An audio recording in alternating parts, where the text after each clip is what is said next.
Good morning. Happy July 4th weekend to you all. You guys hanging in there and being safe. It's already crowded out there, but it's good to see you all. So, Jimmy's here. How you doing?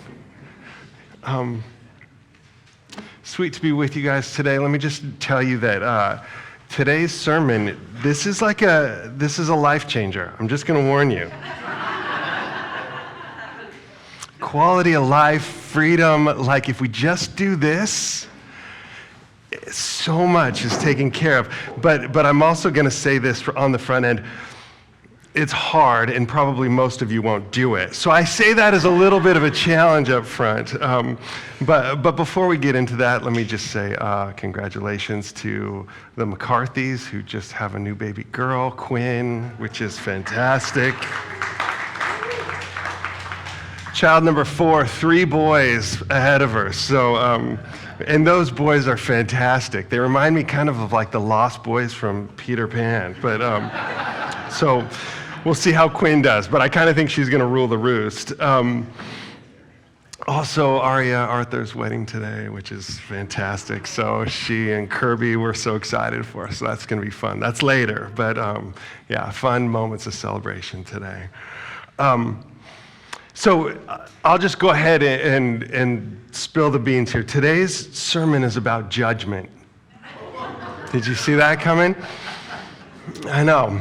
And our relationship with this voice, to me, when we talk about freedom, and it's for, the gospel is this setting us free. To me, this is one of the key things that we're set free from.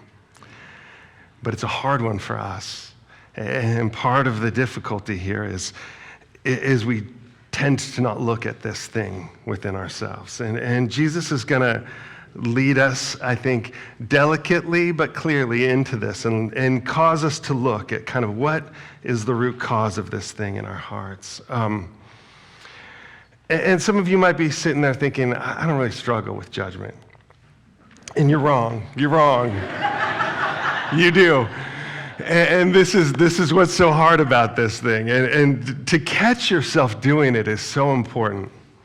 I'm preaching to myself, and I want you guys to know that. I had a moment this week where I was having a phone call with somebody else, kind of in the midst of something, and my phone rings, which is always a little distracting, right? I never quite know what to do to get that call so that I don't answer it. I want to send it to voicemail so that I don't interrupt my call. But with this one, it was the name of somebody who I haven't talked to probably, at least on the phone, for 10 years.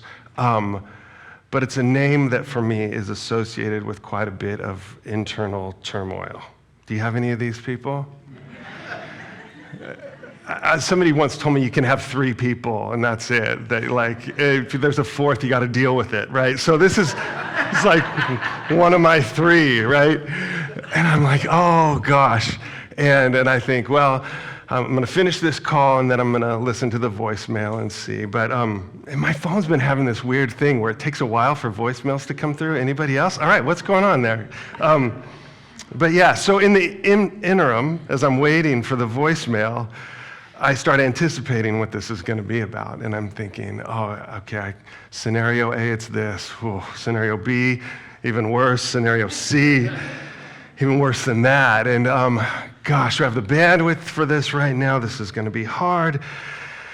Trying to anticipate, well, maybe I'll just put this off. Maybe I'll come back later. And, all this is going on in my head. And then the voicemail pops up, and I kind of go hit it, and I'm like, wait, what is this? And all of a sudden realize, oh, this is like muffled music that I'm listening to in the back, and it's going on, and then I can hear little voices in the background, but I can't quite. And I'm like, this is a butt dial. And so I laugh, obviously. I laugh at myself. Oh, Jeff. But I'm all of a sudden aware of all this energy in me, right? That all this anticipatory stress of what might take place, it's all still in there. I'm carrying it in me. And I want to shake it out of me, right? I heard recently that when we experience negative emotions, it activates the same pain centers in our brain associated with physical pain. Have you heard this? Which is interesting, right? That when we're stressed, even if it's anticipatory stress, and we start going into that mode, our brains light up as if we're being injured or hurt. And how we do this, ironically, if I'm evaluating my own self in this matter, I'm doing it to protect myself, right? I'm trying to prepare for what's going to happen, trying to guard my heart so that I'm ready for anything. And inside, my brain is going, ouch, ouch, Jeff. And I think in all of this, so much of what we spend our time stressed or anticipating or predicting, evaluating, strategizing, are scenarios that really never quite come to be. That most of the time we're doing this sort of subconsciously, constantly, whatever that is, underneath it all, processing, preparing, anticipating, in order that we might somehow avoid the negative emotion. And see, this judgment, I think this is what it is. It's this voice that comes in and not just strategizes, but tries to figure out who's responsible and who's to blame. Do you do this? And we do it without even noticing it. I was talking to Phil about this, and he said, right, it's like your nose, right? That how many of you can see your nose right now? All of you can. Did you know that? You can. And it's always in your vision. You just edit it out, right? Like close an eye and there it is, right? Can you see your nose? It's there, always in your frame of reference. But your brain comes in and says, this is unnecessary or whatever, we're going to pretend that this isn't here. And sometimes that works to our advantage, right? We don't need to always look at our nose, right? Unless we're self-conscious or something, like, oh, there it is again. But the truth is, this sort of selective seeing is actually a help to us. But the truth is, when it comes to this judgment, this self-protection, we're ignoring something that, as it turns out, is causing us quite a bit of distress. And that this distress is using up so much of our emotional bandwidth without us even noticing. And when I talk about this being a way to change your life, imagine if you were free from this. Imagine if you weren't constantly stuck in this mode of judgment, constantly evaluating, constantly anticipating. But in order to deal with it, we have to see it. And this is what Jesus knows. The series we're going through is on parables and how so much of what Jesus is trying to do is to get us to see things that we can't see, to hear things that we can't hear. But it involves us engaging with our hearts. It involves a choice on our part. It's like seeing with our hearts, hearing with our hearts. And too often in our sort of avoidance, we edit these things out, and we do it thinking that we're protecting ourselves. And so Jesus, in the end of the Sermon on the Mount, gives us what is a parable, but it's also an illustration, and it's one that you're very familiar with. But it's a poignant one, and it's a graphic image that he paints here, and I just want to read it for you guys. And Jesus' advice is this. He says, judge not, that you be not judged. For with the judgment you pronounce, you will be judged, and with the measure you use it, it will be measured to you. Why do you see the speck that's in your brother's eye, but do not notice the log that is in your own eye? Or how can you say to your brother, let me take the speck out of your eye when there's a log in your own eye? You hypocrite. First take the log out of your own eye, and then you will see clearly to take the speck out of your brother's eye. The word of the Lord.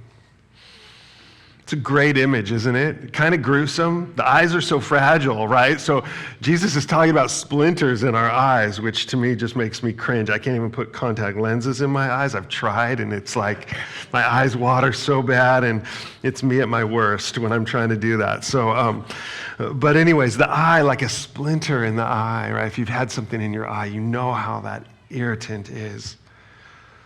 And how we so often want to come in and help each other, like, oh, let me get that for you, right? And we've got this gaping wound here that we don't even know. We're like trying to do surgery. I always picture this like operation, where you take these little tweezers and you're going in and it's like, right? We're like trying to go in and take this delicate thing out when our vision is so radically affected, where we're suffering, we're wounded. And all we can see is that speck in somebody else's eye. And I like how Jesus just goes, here's his advice, don't do that. Like, stop. Because we're like, no, I almost got it. And he's like, just stop. And he says this, you have to take this log out of your eye. You have to do that first. Which I think is preceded by, do you even know that you have it? Right? He's going, you have this thing, and then we got to get rid of this thing. And then, actually, you can be set free.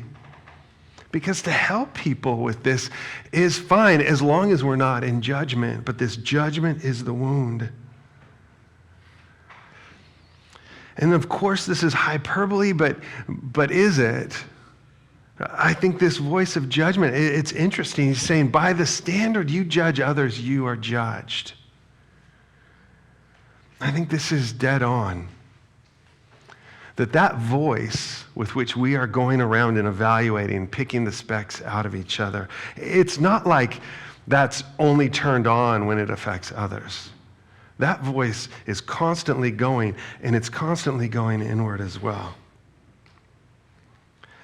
That I think it's avoiding that inward look that points us outward, but we cannot stop that judge from coming in and picking everything apart in our own lives. And it comes out in anger, it comes out in blame, it comes out in accusation. And does that sound familiar? This is like the water we swim in these days. A world of constant blame. They're the problem. They're the irritant. If I could just take care of that, everything would be fine. As we sit there with this log coming out of our eye.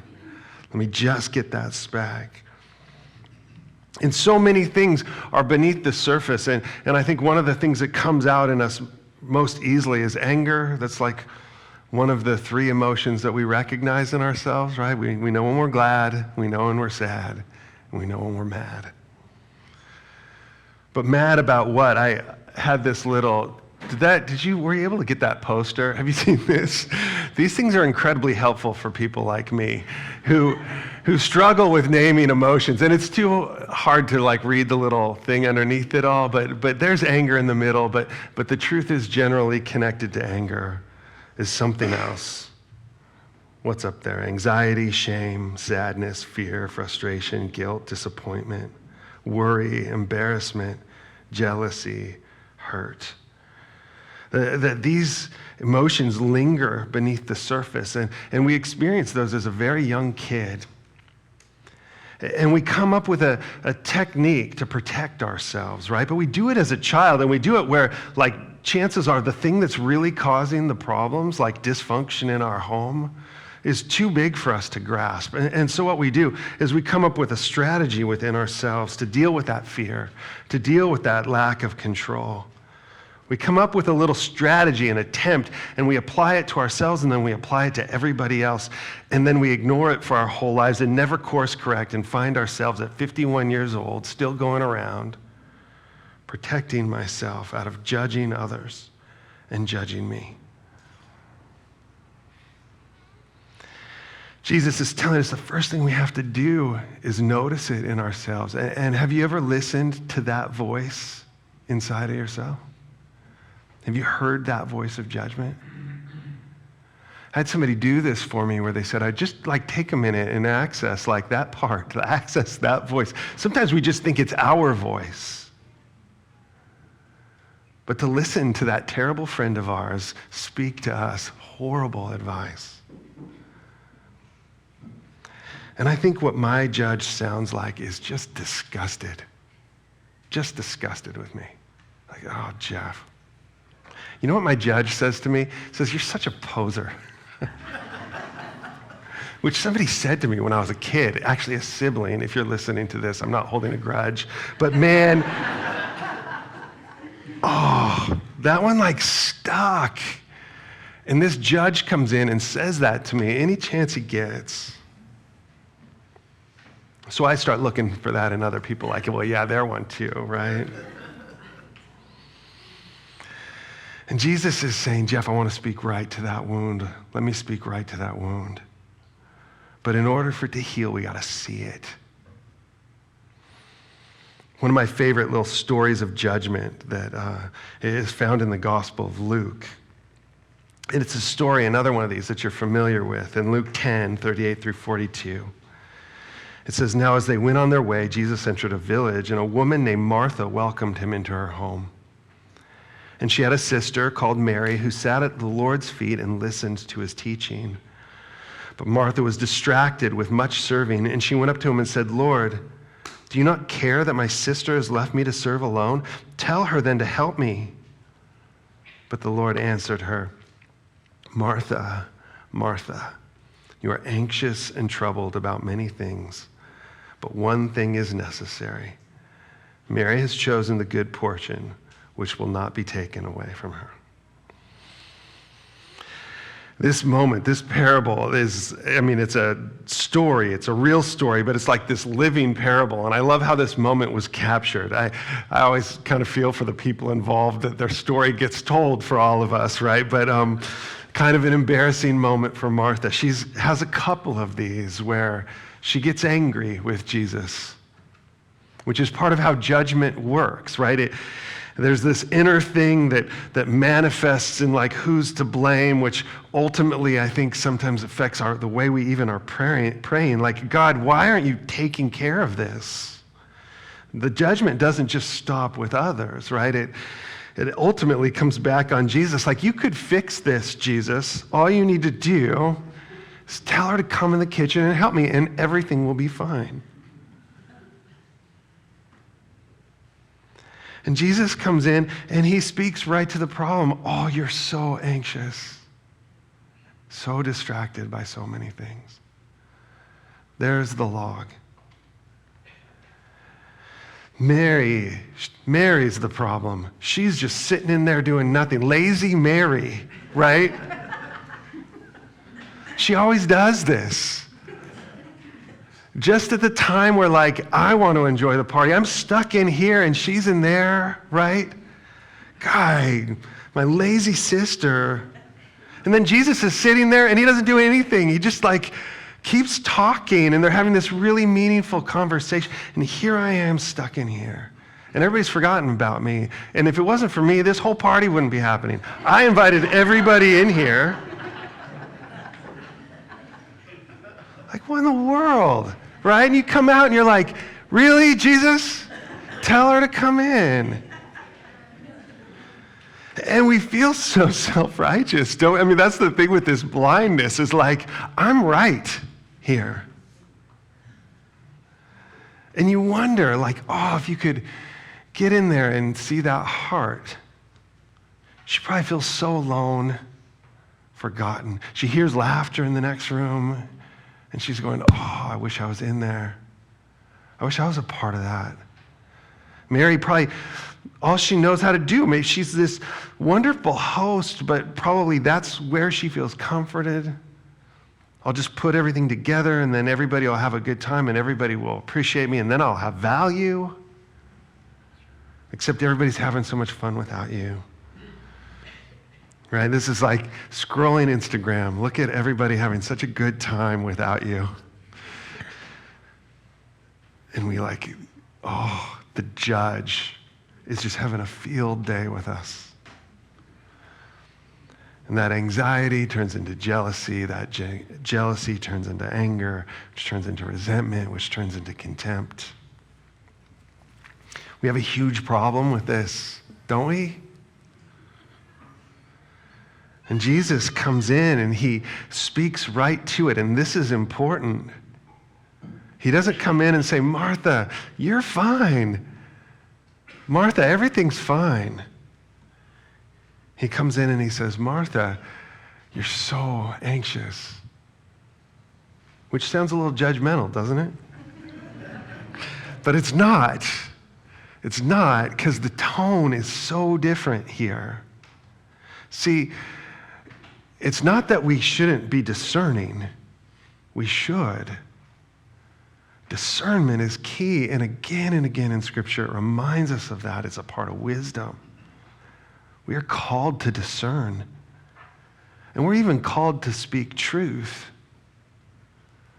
But Jesus does it with a much different tone of voice, and you see it here because he says her name twice, and this is always in Scripture a way of helping us to understand the tenderness of these words. If Jesus said, Martha, you're so filled with anxiety, you would hear it in a different tone than when he says, Martha, Martha, right? And Jesus comes in and he speaks right to the wound, but with compassion. That truth and love together is discernment. And see, discernment is what we're called to grow in. That we need a world that is filled with people of discernment and wisdom, but also compassion and tenderness, who speak those words with love, which means patiently and with kindness. And this is what Jesus models everywhere he goes, addresses the root cause, doesn't avoid it, sees right into it, speaks into it in such a way that it can heal.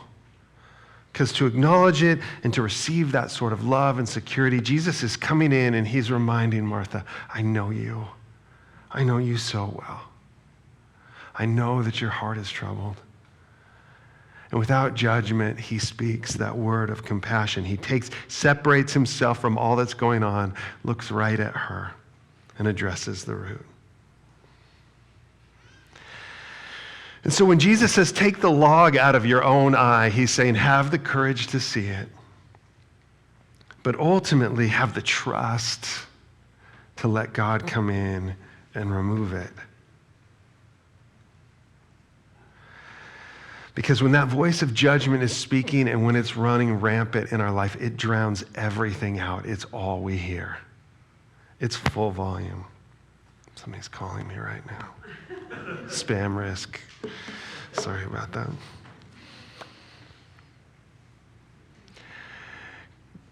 When we hear that voice, when we pay attention to it, I think what is interesting is that it diminishes. It loses its power.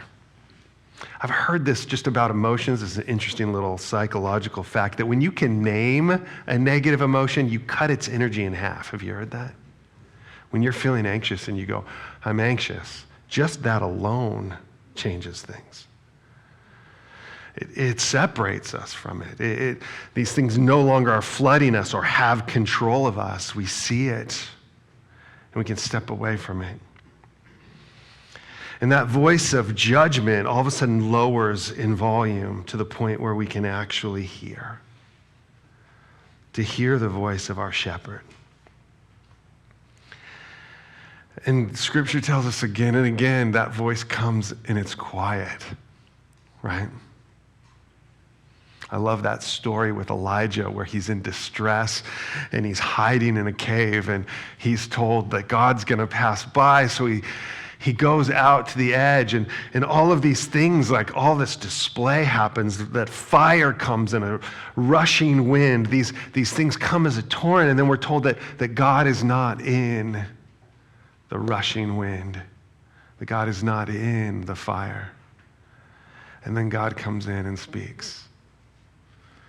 And it's in this sound of the silence that God's voice comes. You've heard me use this quote before, but I think it's very clever. It's Pascal saying that all men's problems come from his inability to sit quietly in a room by himself. That may be a little overstated. I don't know if that accounts for everything, but it accounts for a lot. That so often when we get quiet, that voice gets really loud, that voice of judgment. But we can acknowledge it, and then we begin listening and paying attention, not for the voice of judgment, but for the voice of our shepherd. Jesus says, my sheep hear my voice.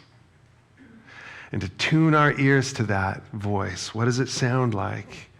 It comes in and speaks with gentleness and patience, with compassion, but truth. And it says, Jeff, let's take a look at your heart. And I want to go, but what about theirs? What about that guy, right? Certainly my heart's not that bad, right? And I think Jesus is going to persist. He's going to come closer towards us. He's going to speak. He's going to say, Jeff, I want to talk about you. But when he does, and I feel that, what happens is everything in my body relaxes. All this weight of judgment that I carry for myself drops away.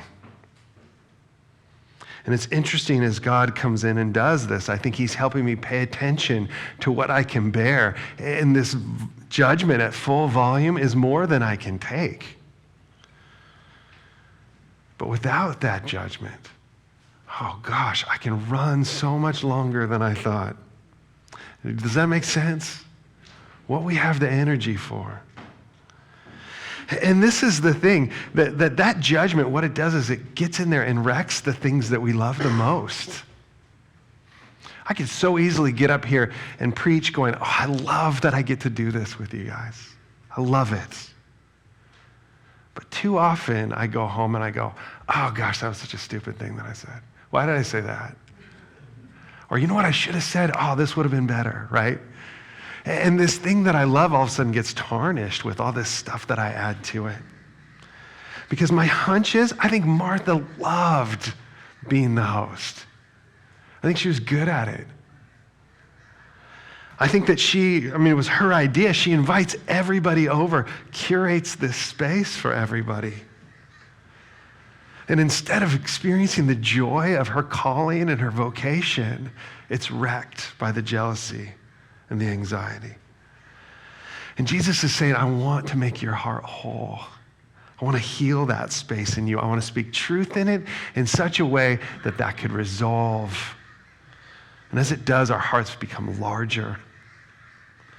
We get over ourselves. We stop just staring at our own stuff. And all of a sudden, we've got the room that when somebody else is with us, we're like, oh, I've got space for you. Instead of just seeing you through the lens of how you affect me, which is how most of us see, we're freed from that. Another little statistic. I was just reading that 70%, when we respond emotionally to somebody else, 70% of that is our own stuff. And that's a low estimate, by the way. That's like a conservative estimate, 70%. When you have an emotional response, 70% of that is just your own stuff. Jesus is saying, see it, let me speak to it. And here's the truth. He does. He does. And he is. That voice is there. That Jesus speaks those words. But allows us to, in the end, open our hearts to hear it. Again and again, he says, those with ears to hear, let them hear. And that willingness to listen takes courage for us to acknowledge that voice, to maybe even hear how loud it is, but then to sit with God in that place and let him speak right to the wound. Psalm 145, 8 and 9 says, the Lord is gracious and merciful, slow to anger, and abounding in steadfast love. The Lord is good to all and his mercy is over all that he has made. What does that voice of your shepherd sound like? Well, there it is. Gracious and merciful, slow to anger, and abounding in steadfast love. And that word steadfast love is like our best attempt to get around this Hebrew word of hesed, that it's just this never-ending, unfailing, constant love. It's the very opposite of that judgment. But that love is available not only for us to receive, but to give. And as our hearts are set free, we gain then the ability with discernment and in God's love to remove those splinters from the eyes of the other. Some questions for you to reflect on here. Question 1, how does my voice of judgment sound towards others? How does it sound towards myself? Just want you to know, I sat with this question this week and I hated this. But it was so good for me to hear towards my circumstances, like, if it wasn't for this, or why did this have to happen? What is its tone? What is it saying to me? Question 2, think about where this might have begun in your story. How is this voice continuing to have influence on your decisions, your relationships, and your choices? Because that voice, that wound probably goes back to a very little version of you. At the very least, you can have empathy with that little you and go, oh man, I learned this so young. And now I want you to think about God's voice and how it's different. What is its tone? Do you ever confuse the two? Does God ever come in with that voice of judgment, like, shame on you? That's not God. That's you. How are Jesus' words of discernment different than your words of self-judgment? My prayer is that each of you, if you can sit with this a little bit, that you can catch yourself doing this, and that when you hear that voice of God, you hear it say your name twice. That you hear it spoken with graciousness and mercy, patience and steadfast love. Would you stand with me?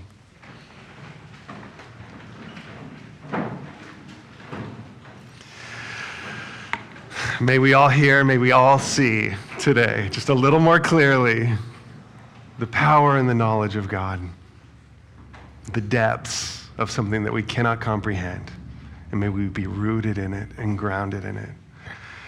I pray for each one of you as we go from here, God, that you would keep us safe this weekend. God, we celebrate freedom, all that you've done for us. God, thank you that you continue to set us free. And I pray now for each one that you would bless them and keep them.